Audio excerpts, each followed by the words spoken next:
예, 이번 시간에는 프로그래밍적으로 반복적인 작업을 실행하는 방법인 반복문에 대해서 알아보겠습니다. 자, 이렇게 반복적인 작업을 영어로는 루프 또는 이터레이트라고 부릅니다. 자, 여러분들한테 영어로 된 용어를 설명드리는 이유는 결국에 프로그래밍을 하다 보면 여러가지 그 어려움들, 문제점들에 봉착하게 되는데 그런 경우에 중요한 것은 검색어입니다. 왜냐하면 자기가 필요한 것을 찾아낼 수 있는 능력이 사실은 프로그래밍 스킬에 아주 중요한 요소를 차지하고 있고 그런 추세는 점점 커지고 있기 때문에 그렇습니다. 자, 그런데 국내에 있는 자료는 사실 많지는 않습니다. 그래서 아무래도 영어로 자료를 찾아야 되는, 검색해야 되는 경우가 많이 있기 때문에 자, 그런 경우에 여러분들이 자신이 필요한 키워드를 잘 모르면 검색이 어려워집니다. 그래서 제가 설명드리는 이런 단어들 빽빽이 하듯이 외울 필요는 없지만 자꾸 들어서 익혀서 여러분들이 필요한 어떤 정보가 있을 때 그것을 직접 찾아서 문제를 해결하실 수 있기를 바랍니다.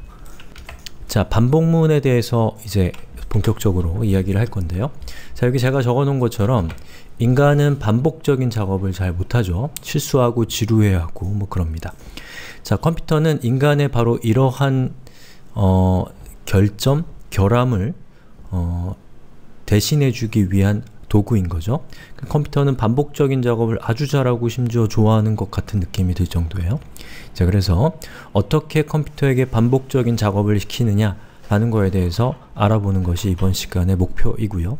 이 반복문이라고 하는 것은 앞서서 우리가 배운 조건문과 함께 이 프로그래밍, 이 소프트웨어라고 하는 이 분야를 지탱하고 있는 가장 중요한 도구 중에 하나입니다. 그래서 반복문이 컴퓨터를 똑똑하게 한다면, 조건문이 컴퓨터를 똑똑하게 한다면 반복문은 컴퓨터를 강력하게 한다 라고 생각하시면 되겠고요. 이 반복문과 조건문을 결합해서 여러분이 소프트웨어를 사실상 만들어가는 큰 두 개의 축이라고 생각하시면 되겠습니다. 자, 여러분이 반복문을 사용해서 컴퓨터에게 어떤 반복적인 작업을 시키기 위해서는 문법을 아셔야 됩니다. 컴퓨터가 알아들을 수 있는. 그 문법으로는 크게 두 가지가 있는데요. 하나는 while, 또 하나는 for라고 하는 것이 있습니다. while과 for라고 하는 것이 있는데요. 자, 두 가지 다 무엇 하는 동안 이란 뜻이죠. 무엇 하는 동안 반복적인 작업을 한다. 뭐 이런 의미로 생각하시면 될 것 같아요. 자, 우선 이해하기 쉬운 while부터 살펴보도록 하죠. 자, while의 문법은 이렇습니다. 자, while로 시작해야 되고요. 그 다음에 if처럼 중괄호가 이렇게 오는데 괄호죠. 이 괄호 안에는 불린 데이터 타입이 와야 됩니다. if랑 똑같습니다. 자, 그 다음에 중괄호가 이렇게 나타나고요. 중괄호가 이렇게 있습니다.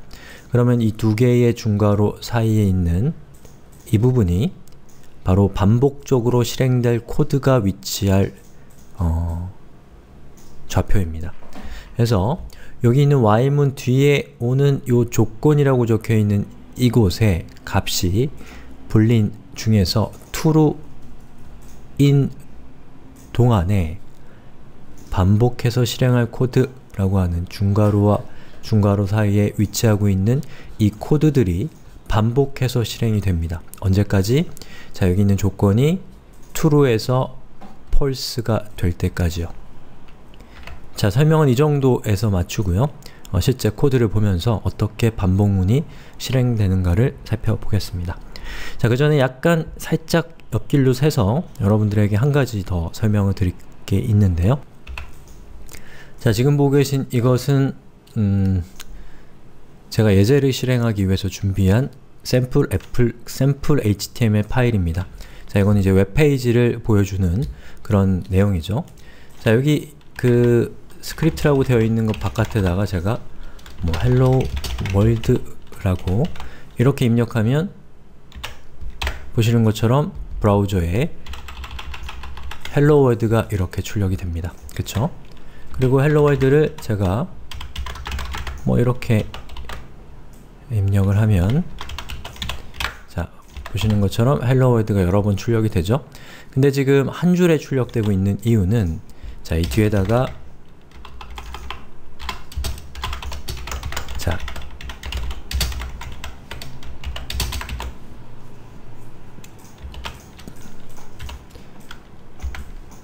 자, 이런 코드들을 위치시키시면 이 코드가 하는 역할은 줄바꿈이라는 의미이기 때문에 여기 있는 문자 뒤에 얘가 나타나서 줄바꿈이 되고 또 얘가 나타난 다음에 얘 때문에 줄바꿈이 되는 겁니다. 그래서 코드를 살펴보면 보시는 것처럼 이렇게 줄바꿈이 되고 있죠. 자, 그런데 이렇게 작성하실 수도 있는데 여러분들이 자바스크립트를 이용해서 HTML 코드를 프로그래밍적으로 생성할 수도 있습니다. 자, 스크립트 파일을 만들게요. 자, 여기에 이제 자바스크립트가 들어오죠? document write hello world 자, 이렇게 작성하고 자, 요거는 코딩 에브리바디로 할게요. 그리고 br 이렇게 하는 거죠. 자, 그리고 실행시키면 보시는 것처럼 코딩 에브리바디라는 텍스트가 화면에 출력이 됩니다. 자, 그러면 어떻게 되나요?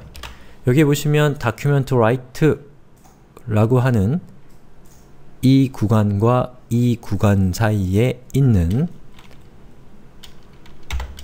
자, 여기 있는 요 문자가 문자열이 웹페이지에 표시가 되고 있는 겁니다. 즉, document write라고 하는 것은 마치 우리가 HTML 코드에다가 직접 코드를 이렇게 HTML 코드를 입력하는 것처럼 document write 괄호 안에 있는 문자열을 웹페이지에 출력하도록 명령하는 명령어입니다. 자, 요거를 이제 알아두시고요.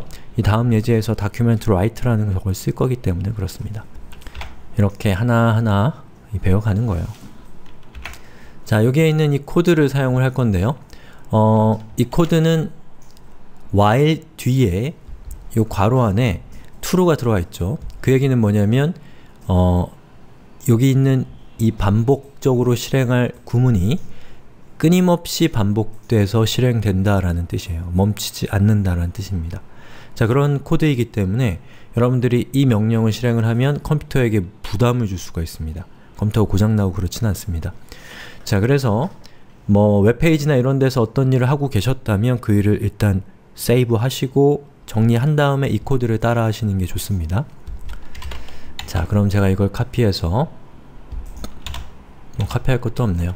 제가 아까 작성했던 이거 있죠? 코딩 에브리바디라는 이 텍스트를 자, 이렇게 화면에 출력이 됐어요. 근데 제가 이거를 아주 많이 화면에 출력해 볼게요.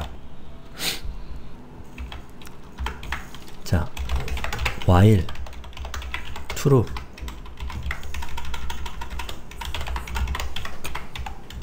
그리고 이렇게 적어줍니다. 자, 그럼 어떻게 되냐면 자바스크립트 엔진이, 자바스크립트 해석기가 while을 만났어요. 그러면 이제부터 뭔가 반복적인 작업이 시작되겠네 라고 심적 대비를 합니다. 그리고 여기에 있는 값이 true이기 때문에 이 중괄호와 중괄호 사이에 있는 이 구간을 실행시켜 줍니다. 그리고 실행이 끝난 다음에 다시 이 중괄호 안에 있는 값을 확인했더니 여전히 true예요. 그러면 다시 여기 있는 내용을, 이 반복문의 내용을 실행을 시켜주는 거죠. 저게 true가 박혀있기 때문에 무한대로 실행이 되게 됩니다. 자, 그럼 한번 어떻게 되는지를 살펴보죠. 자, 보시는 것처럼 이렇게 여기 있는 이 부분 한번 보세요. 동그라미가 계속 돌아가고 있어요. 저건 무슨 뜻이냐면 계속 실행이 되고 있다는 뜻입니다. 그리고 작업관리자를 이렇게 열어보면 자, 보시는 것처럼 뭐 제가 보여드리려고 했던 건 메모리가 계속 사용되고 있다는 거였는데 페이지 응답 없음이라고 하면 응답 없음이란 메시지가 뜨면서 제가 방금 실행했던 demo1.html을 에서 뭔가 문제가 있다라고 나오는 거죠. 왜냐하면 반복적으로 이 코딩 에브리바디라는 텍스트를 최선을 다해서 출력하고 있기 때문에 이 컴퓨터 입장에서는 이 작업이 끝나지 않고 있는 겁니다. 그래서 사용자가 컴퓨터를 사용할 수 없는, 브라우저를 사용할 수 없는 문제를 초래할 수 있는 상황이기 때문에 웹브라우저가 강제로 이 실행을 멈춘 거예요. 그리고 여러분들에게 어떻게 할 것이냐 라고 물어보는 겁니다. 자, 여기서 페이지 종료를 누르겠습니다. 그랬더니 보시는 것처럼 이렇게 에러가 뜨는 거죠. 자, 이런 것들을 뭐라고 하냐면 무한 루프, 무한 반복이라고 합니다. 즉, 어떠한 반복이 실행이 될 때 그 반복이 정지하지 않고 계속해서 끊임없이 반복돼서 컴퓨터에게 어떤 부담을 주는 상황, 그걸 무한 루프라고 하는 것이고, 무한 루프는 프로그램을 작성할 때 발생할 수 있는, 발생하기 쉬운, 하지만 심각한 문제입니다. 그래서 이 무한 루프에 빠지지 않는 방법을 잘 이해하실 필요가 있어요. 자, 그건 뭐냐면 바로 여기 있는 이 true라는 값이 적당한 시점에 false로 바뀌어줘야 된다는 겁니다. 자, 그걸 어떻게 하면 되는지, 무한 루프를 어떻게 막을 수 있는지, 그리고 반복문을 어떻게 제어하는 것인지에 대해서 다음 동영상에서 살펴보겠습니다.